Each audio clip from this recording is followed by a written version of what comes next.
Pneumonia एक बहुत ही common बीमारी है, पर इसके बावजूद भी ये वर्ल्ड वाइड जितने भी डेवलप्ड कंट्रीज हैं, उसमें सबसे बड़ा कारण मृत्यु का निमोनिया ही रहता है, चाहे वो छोटे बच्चे हों, मिडिल एजेड अडल्ट्स हों या फिर ओल्ड एजेड का इम्यूनो कम्प्रोमाइज पेशेंट्स। तो निमोनिया एक बहुत बड़ा कारण है बढ़ने का। निमोनिया एक छोटी सी बीमारी समझी जाती है, लोगों को समझ में आता है कि कुछ एक ओरल टैबलेट से, मेडिकेशन से एक दो बार डॉक्टर को दिखाने से ठीक हो जाएगी और ज्यादातर ऐसा हो भी जाता है। परंतु जब ये निमोनिया ठीक नहीं होता है, चेस्ट का इन्फेक्शन बढ़ता चला जाता है, तो ये जानलेवा भी हो जाता है।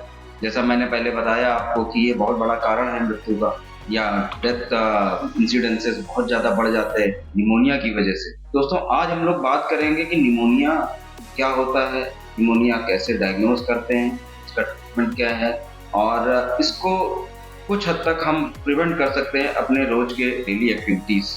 दोस्तों नमस्कार, मैं doctor Gyanendra Kumar Gautam, director life saver ICU critical care physician intensive, Sharda Nagar Kanpur. दोस्तों, जैसा मैंने पहले बताया, निमोनिया बहुत बड़ा कारण है इंक्रीज मॉर्टेलिटी का, मतलब मृत्यु दर बढ़ने का। पूरे वर्ल्ड वाइड ये एक बहुत बड़ा कारण है। तो ये होता क्या है और ये क्यों होता है? सबसे पहले हम लोग कारण पता करते हैं कि ये एक लंग का इन्फेक्शन है, और जो हमारे छोटे एल्वुलाइज होते हैं, जो रेस्पिरेटरी यूनिट्स होती हैं, जिसको हम एयर सैक्स या एल्वुलाई कहते हैं, वहाँ पर ये नीचे तक इन्फेक्शन चला जाता है, और वहाँ पे जाने की वजह से, नीचे जाने की वजह से जो ऑक्सीजन और कार्बन डाइऑक्साइड का जो ट्रांसफर होता है उन्हीं एल्वुलाइज या एयर सैक यूनिट्स के दौरान से होता है, तो उसमें हैम्परिंग होती है और पेशेंट को दिक्कत होती है। ऑक्सीजन और कार्बन डाइऑक्साइड की मात्रा इरेगुलरिटी उसमें बहुत ज्यादा आने लगती है। दूसरी चीज, जब भी कोई शरीर में हमारे होता है, इन्फ्लेमेटरी मार्कर्स बहुत ज्यादा राइज हो जाते हैं, जिसकी वजह से शरीर में बुखार आना, चिड़ापन, भूख न लगना, और जो दूसरे ऑर्गन सिस्टम्स हैं उनको भी अफेक्ट करता है। जब इन्फ्लेमेटरी लोड हमारे शरीर में बहुत ज्यादा बढ़ जाता है, जो इन्फ्लेमेटरी साइटोकाइंस हैं, केमिकल्स होते हैं बॉडी में। मेरा ये मोटो है कि जो कॉमन बीमारियां हैं या जो कॉमन प्रेजेंटेशन है, उससे आप लीथल तरीके से, जो ये प्रोग्रेशन होता है डिजीज का, उससे आप कैसे बचें, और यदि वो हो गया है प्रोग्रेशन, कहाँ पे कैसे जल्दी इसको सही कराना है, इसका अंदाजा आपको होना चाहिए। तो दोस्तों, मैंने बताया इन्फेक्शन है, एयर सैक्स होते हैं, उसमें इन्फेक्शन हो जाता है, और ये बहुत ही ज्यादा कॉमन है और कॉमन बैक्टीरिया से होता है, जैसे कि स्ट्रेप्टोकोकल निमोनिया है, हीमोफिलस इन्फ्लुएंजाe है।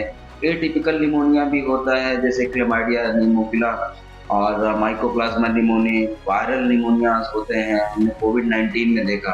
कॉजेस मैं आपको उनको बता रहा हूँ कि कौन कौन से कॉजेटिव एजेंट है। वायरल निमोनियाज होते हैं, जैसे कि कोविड-19 में हमने देखा कि एक बहुत बड़ा हमारी पॉपुलेशन का हिस्सा, वो जो है उसकी मॉर्टेलिटी हो गई और हमारे हेड काउंट से कम हो गए। तो आप ये समझिए, छोटी से खांसी और जुकाम बुखार जो उस टाइम कोविड में लोगों को हुआ, उसने कितनी बड़ी मृत्यु दर पहुंचा दी और बहुत सारे लोगों का उसमें नुकसान हुआ। वो केवल वो निमोनिया ही था। तो ये मान के चलिए, वो एक छोटा सा निमोनिया जो सर्दी बुखार लेके आया, वो कितना लीथल हो सकता है। कुछ फंगस भी इसमें होते हैं, जैसे कि निमोसिस्टिक जेरोवेसी निमोनिया, कैंडिडा स्पीसीज जो है, इसकी वजह से निमोनिया हो सकता है। इन्वेजिव एस्परजिलोसिस हो सकता है, उसकी वजह से निमोनिया हो सकता है। क्रिप्टोकोकस की वजह से निमोनिया हो सकता है। कुछ पैरासाइट्स की वजह से निमोनिया भी होता है। एस्पिरेशन निमोनिया भी होता है। Ultimately pneumonia is the infection. ये एक इन्फेक्शन है लंग यूनिट्स का, रेस्पिरेटरी यूनिट्स का, जिसको एल्वियोलाई एल्वियोलस कहते हैं। और उसमें जो एल्वियोलाई या एल्वियोलस होता है, उसमें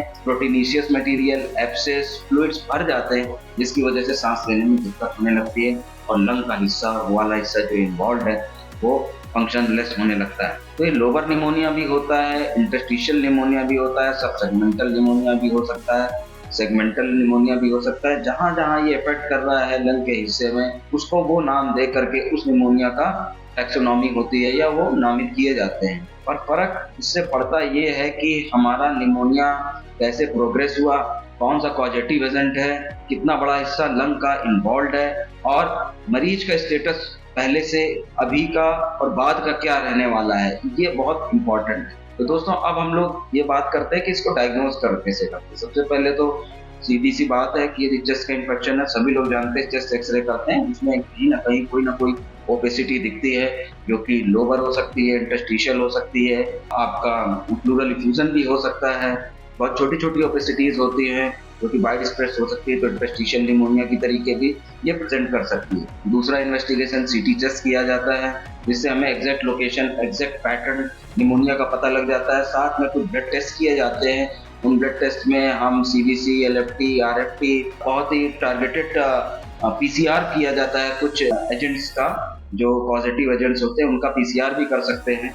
ब्रोंको एल्वियोलर लवाज करा जाता है, रेस्पिरेटरी सैंपल्स निकाले जाते हैं और उसको हम लोग कल्चर कराते हैं ब्रोंको एल्वियोलर लवाज से, या फिर अपर रेस्पिरेटरी ट्रैक्ट का जो इन्फेक्शन है या जो कफिंग है, जो आपका कफ आ रहा है, बलगम आ रहा है, उसका सैंपल भी भेज करके हम लोग ये पता लगाते हैं कि निमोनिया का पॉजिटिव एजेंट क्या है। तो जब ये हम लोगों को पता लग जाता है तो डायरेक्टेड जो पॉजिटिव एजेंट डायरेक्टेड एंटीबायोटिक्स या ट्रीटमेंट चलता है। तो दोस्तों, हमको मोटा मोटा पता चला कि ये टेस्ट होते हैं, और जब हमारा मरीज हॉस्पिटल में जाता है तो हम क्या क्या उसके साथ करते हैं ये आपको पता होना चाहिए। जैसा कि मैं एक इंटेंसिविस्ट हूँ, क्रिटिकल केयर एक फिजिशियन, आईसीयू से रिलेटेड मैं बात करता हूँ, तो मैं जितनी भी बात करता हूँ तो लगभग एक बहुत ही सीरियसली इल पेशेंट के बारे में। तो निमोनिया का पेशेंट जब आता है, या फिर कोई ऐसा पेशेंट जिसकी प्रिज्यूम डायग्नोसिस या वर्किंग डायग्नोसिस निमोनिया बनती है, तो सबसे पहली चीज तो ये है कि उसका एक हम एबीजी कराते हैं, जिसमें कि हम ये देखते हैं पेशेंट का ऑक्सीजन और कार्बन डाइऑक्साइड लेवल कितना है। उस हिसाब से हम पेशेंट को रेस्पिरेटरी सपोर्ट देते हैं,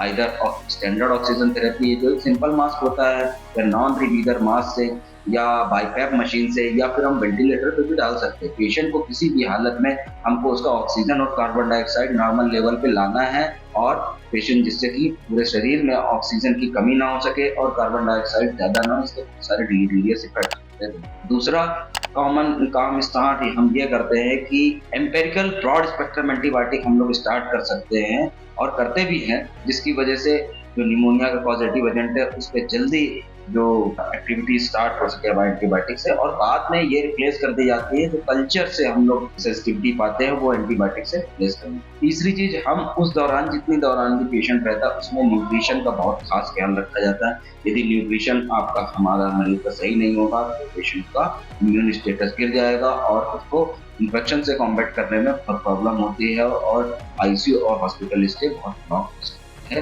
पेशेंट का इम्यून सिस्टम गिरने की वजह से बहुत ज्यादा मॉर्टेलिटी भी होने के चांसेस होते हैं। तीसरी चीज, हमें शुगर बहुत अच्छे से कंट्रोल करके रखना पड़ता है, लगभग 200 के नीचे, जिसकी वजह से सुपर इन्फेक्शंस और ना हो, पेशेंट को और दिक्कत, इन्फेक्शन और ना। तो दोस्तों, इस तरीके से हम लोग धीरे धीरे करके पेशेंट को नॉर्मल पोजीशन में लाने की कोशिश करते हैं। एंटीपायरेटिक्स दी जाती है, जिसमें कि राउंड द क्लॉक पेशेंट को फीवर ना आए, इन्फ्लेमेटरी लोड कम हो जाए पेशेंट का, और कुछ कंडीशंस में यदि वायरस है तो एंटीवायरल ट्रीटमेंट, पेशेंट को फंगल इन्फेक्शन है तो एंटी फंगल ट्रीटमेंट दिया जाता है, और कॉमन जो सपोर्टिव ट्रीटमेंट है वो भी साथ में दिया जाता है, जिससे कि पेशेंट की नॉर्मल एक्टिविटी जल्दी रिज्यूम हो सके। और दोस्तों, यदि निमोनिया से रिलेटेड आपको कोई क्वेश्चन है, कोई सवाल है, या फिर आपको समझ नहीं आ रहा कहाँ पे ले जाना है अपने पेशेंट को, तो मेरा नंबर नीचे फ्लैश हो रहा है, लाइव सेवर आईसी में बात कर सकते हैं, व्हाट्सएप नंबर पे अपना मैसेज छोड़ सकते हैं। दोस्तों, मेरा ये मानना है कि यदि आप छोटी सी बीमारी का प्रेजेंटेशन जो होता है, किसी बीमारी का छोटे से स्टार्ट होता है और जब धीरे धीरे वो क्रोनिक हो जाता है तो वो बीमारी लाइलाज या फिर इर्रिपेरेबल लॉस की तरफ बढ़ने लगती है। तो जब तक हम सही जगह पहुंचते हैं तब तक हमारा मरीज का काफी ऑर्गन सिस्टम डैमेज हो चुका है। हम लोगों को अर्ली स्टेजेस में पता लग जाना चाहिए कि कौन सी बीमारी हमारे मरीज को परेशान कर रही है, और उसको डैमेज को हम कितनी जल्दी बचा सकें तो हमारा मरीज जल्दी सही हो जाएगा। इसलिए आपको जानकारी होनी चाहिए कि हमारे आसपास कौन सा अच्छा हॉस्पिटल है, कौन सा अच्छा इंटेंसिविस्ट है, कहाँ पे अच्छा आईसीयू है, कहाँ पे हमारे मरीज को अच्छी बेहतर सुविधा मिल सकती है, इसका आप खास ख्याल रखें। अपने मरीज को यदि ज्यादा बीमार हो गया है तो 2-3 दिन से ज्यादा समय नहीं लगना चाहिए उसको सही होने में। यदि इससे ज्यादा लग रहा है मींस पेशेंट का कोर्स क्रोनिक हो रहा है, तो इसको ध्यान में रखते हुए आप सही जगह पर सही इलाज कराएं, अच्छा ट्रीटमेंट दें और पेशेंट को जल्दी स्वस्थ करने की कोशिश करें, जिससे कि हमारे मरीज जो है हमारे समाज का सही होकर स्वस्थ होकर के हमारे समाज में एक कंस्ट्रक्टिव वर्क और कंस्ट्रक्टिव कंट्रीब्यूशन दे सके। दोस्तों, इसी के बाद मैं इस वीडियो को समाप्त करता हूँ। नमस्कार, जय हिंद।